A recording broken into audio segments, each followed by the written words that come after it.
welcome any time of the day or even during the night? Do locks give us a sense of security? Will locking the doors keep you and your family safe?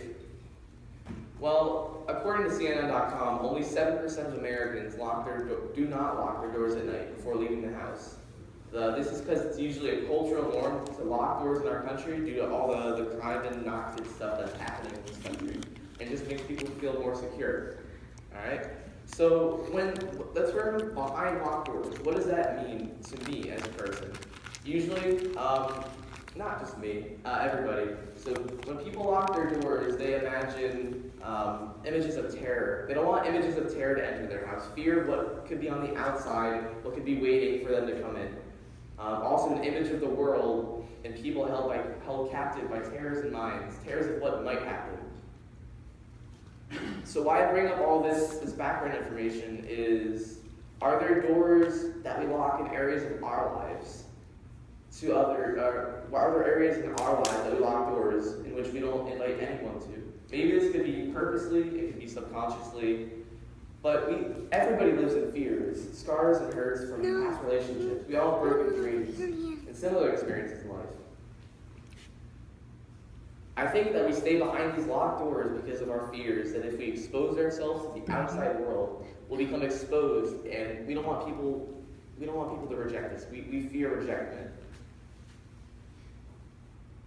Okay. According to our passage today, how connecting it, the doors of the house where the disciples were locked for fear of the Jewish leaders. No. After all of it, after Peter and the beloved disciples had run to the tomb, after the risen Christ had appeared to Mary Magdalene in the garden, after she had come back to the disciples and told them the good news of Jesus' resurrection, the disciples gathered in a house behind locked doors, cowering in fear. They were afraid of those on the outside. John's gospel proclaims the Jews, which were the Jewish leaders for this. They were afraid of the Jewish leaders, as he blames the same group for many other things that take place, including the crucifixion, the unwillingness of Jesus' disciples, like Joseph of Arimathea, to make a public confession of faith in Jesus Christ. This anti-Judaism shown within this reflects a worsening conflict between the Jewish community and its members and former members who confess Jesus to be the Messiah. It's one of the difficult realities of early Christianity that has a long, pernicious history that continues to this present day. So, why am I bringing this up? All of the doors were locked. This is the key point I want you guys to take away. The key point is that the risen Christ appears to them, despite the doors being locked. He shows them his wounds, marks of the Spirit. This is John's version of giving the Holy Spirit. So also what happens is Jesus sends them out from that place, from the locked door, to be his missionaries, and gives them the power of the Holy Spirit to do all the things that he'd done in his ministry while he was with them. He sends them out saying, "As the Father has sent me, so I send you."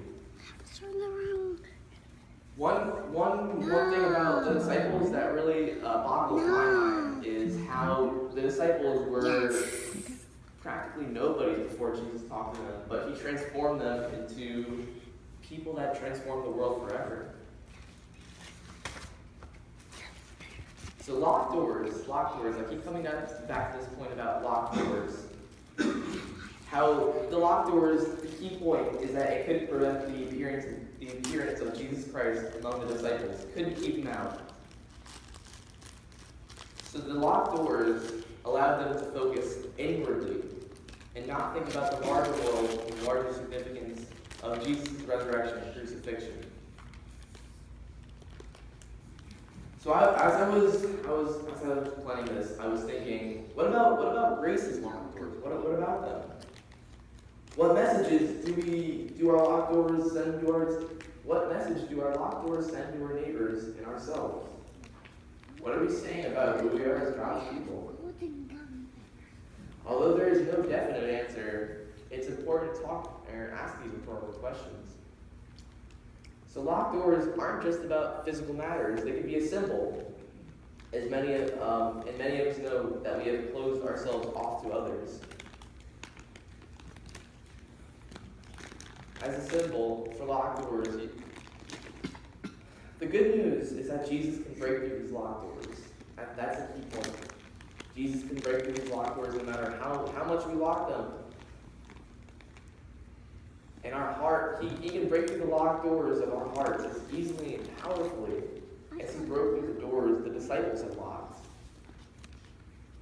The good news here, the most important thing that I want you guys to take away from today, is the good news is that the risen Christ comes to us to offer us new life and new hope, and also offers us the power and possibility of sharing the good news of that new life and new hope to others as well. Amen.